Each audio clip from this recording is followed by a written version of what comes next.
Hey everyone, I'm Jennifer Oakes, and today we're stepping into a world of magic, darkness, and adventure as we explore Ridley Scott's 1985 epic fantasy, Legend.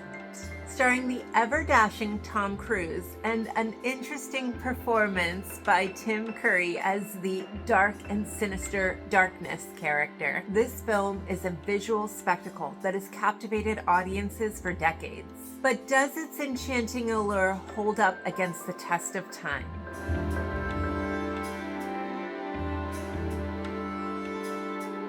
Buckle up, because this journey through Legend is going to be magical. Legend transports us to a mystical realm where the forces of good and evil are in a fierce battle. The story follows Jack, played by Tom Cruise, who embarks on a quest to rescue Princess Lily, portrayed by Sara, from the clutches of darkness, played by the iconic Tim Murray. One of the standout aspects of Legend is its breathtaking visuals.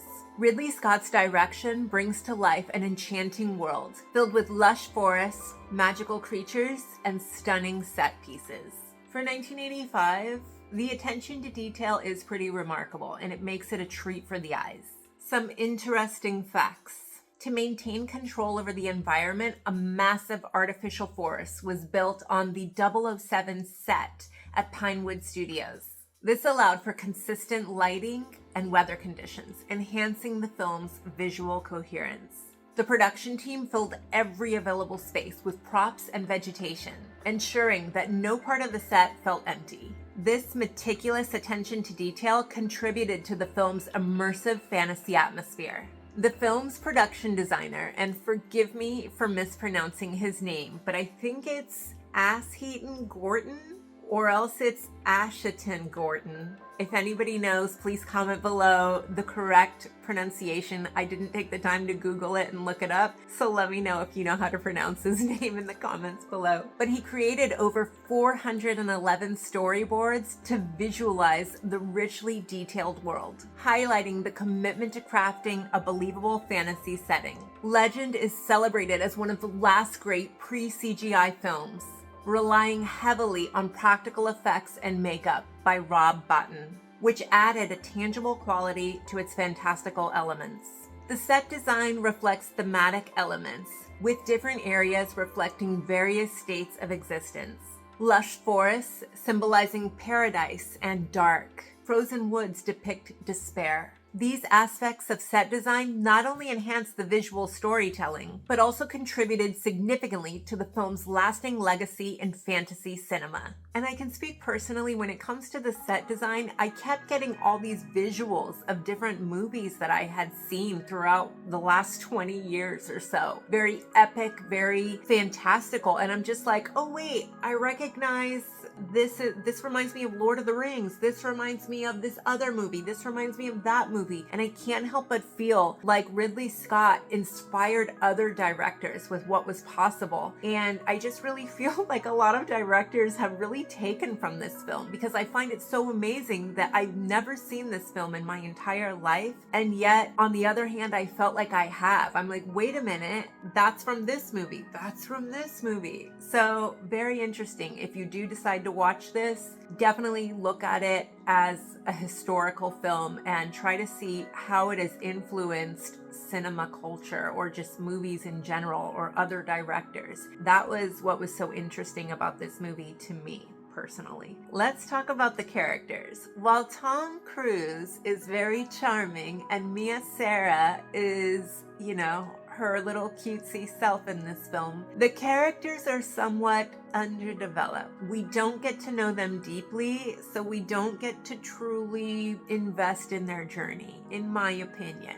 I couldn't help but compare this movie to Lord of the Rings, and I think what's different about this movie to Lord of the Rings is that in Lord of the Rings, you really get that character development in the movie. Something that I just can't get out of my mind. Like, yes, I loved the romance in Lord of the Rings, which was honestly my absolute favorite part of Lord of the Rings, was the romance between Aragorn and Arwen. But besides that, because I know that was more of a side story and not the main story of Lord of the Rings, it's that fellowship of the ring, the bond that they all had with each other, the elves, the dwarves, dwarves, the men, the wizard Gandalf, and those hobbits. I mean, there's history there. There's fighting and quarreling, and the relationships are a little bit complicated. And even with Sam, sorry, this is turning into a Lord of the Rings review, but the point I'm making is that the relationships are developed. And in this, it's more like he's into the girl and that's it. But he's madly in love with this girl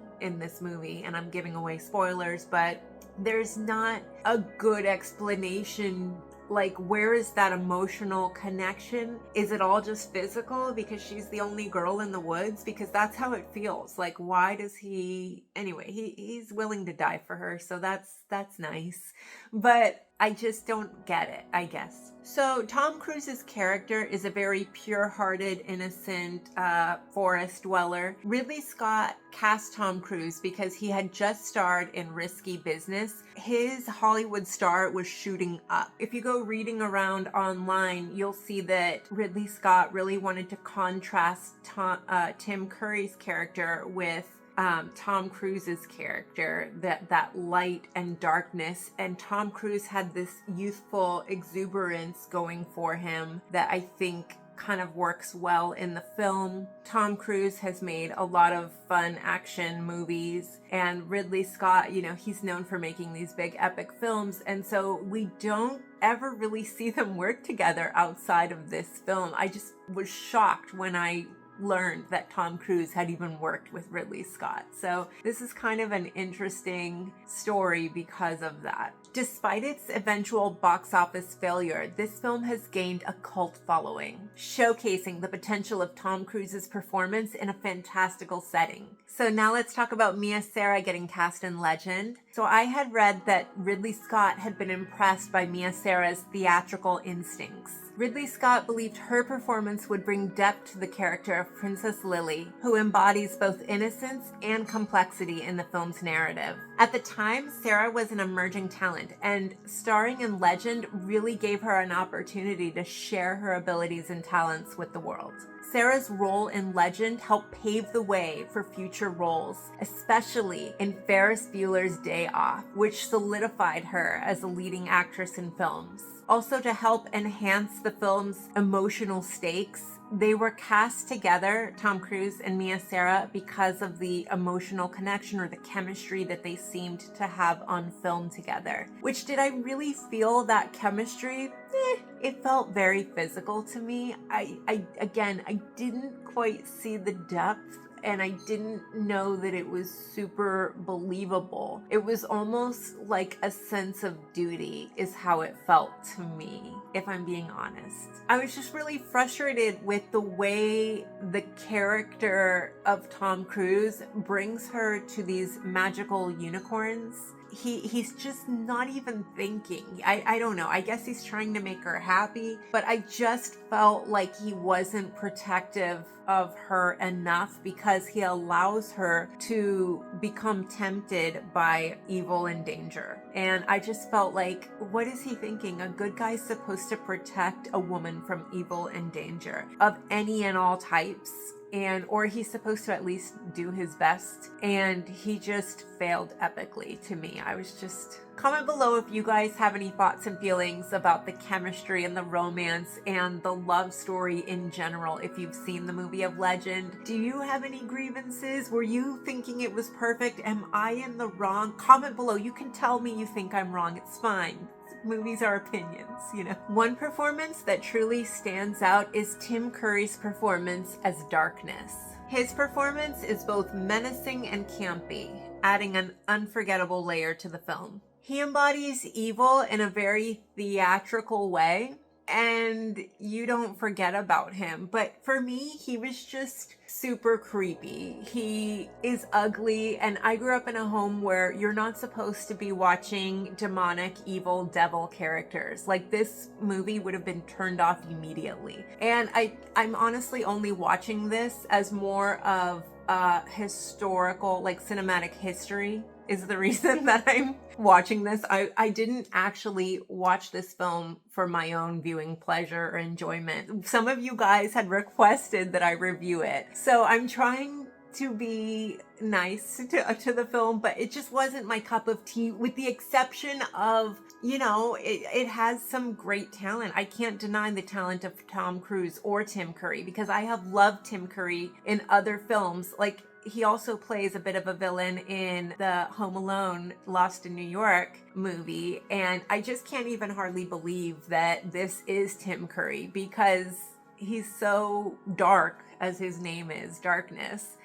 So Ridley Scott cast Tim Curry because he has that blend of menace and charm, which is hard to find. Ridley Scott felt like it was essential for playing the character of Darkness. Also, Tim Curry was known by Ridley Scott for playing in that Rocky Horror Picture Show movie, which I never saw. Has anybody seen that? Comment below, let me know. I could look it up, I know, but I'd rather hear from you guys if you have anything to say about it. Let me know in the comments below, just so at least I'm not ignorant completely about this Rocky Horror Picture Show. I'm like, I know it's not Rocky Balboa. Is it Rocky the little squirrel from like the Bullwinkle cartoon? What is this Rocky Horror Picture Show? I don't even know. I just heard about it. So comment below. But I guess he was in that. So Ridley Scott knew him from that. So that helped get him cast in this film. But Tim Curry had showcased his knack for embodying larger than life characters. So that's a big reason he was cast. Curry was also willing to undergo extensive makeup treatments. I think he was in that makeup chair for hours. I mean, we're going back to before they used to do all the CG. Everything was done with prosthetics and all this movie makeup magic. And despite the heavy costume and all the makeup and everything, he still was able to deliver a larger than life performance. And he had to have that deep voice. And whether I liked his character or not doesn't matter. He still did a good job at that. Also, Tim Curry's character is kind of what helped give this movie its cult classic appeal. And it's the performance that most people remember. Like, nobody talks about, oh, remember Tom Cruise in Legend? He was great in that. Nobody says that. But apparently people remember Tim Curry's performance as Darkness in this film. So he's crazy looking in that film. Despite the visual splendor, Legend struggles to deliver its narrative. The plot can feel convoluted at times, and it leaves viewers scratching their heads rather than being engaged in the story. And it's pretty clear that while Ridley Scott aimed for this epic fantasy, I think he wanted something of the sort like Lord of the Rings was in movies. He kind of missed the mark. I will say though, I almost wonder if it wasn't for films like Legend, if we wouldn't be able to have films like Lord of the Rings today, because I truly believe that Lord of the Rings learned so much from Legend. Other films too. I just think it was like a pioneer of fantasy and epic films for its day. And I really think we have a lot of the fantasy films that we have today because of what Legend did.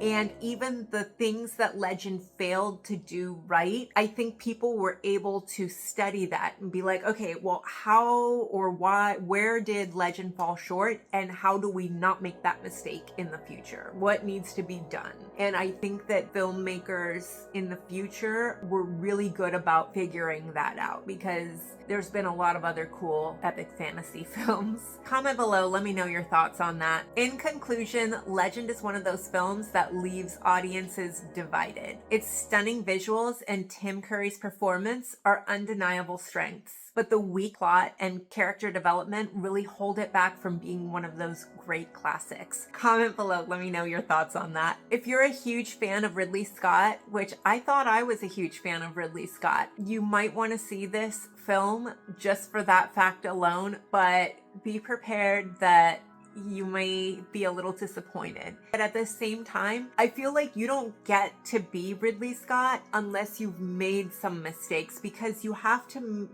be able to learn from mistakes. He did do some things right. And, practice makes perfect. We got to crawl before we can walk. And so I think Ridley Scott took a lot of risks. And yes, he made some blunders, but he was able to make a comeback and just keep going higher and learn from his mistakes. And I really think he's done that. Thank you so much for tuning in. If you like this review, please don't forget to hit like, subscribe to my channel if you want to see some more movie reviews, and let me know your thoughts in the comments below. And until next time, keep watching great films. Bye bye, everyone.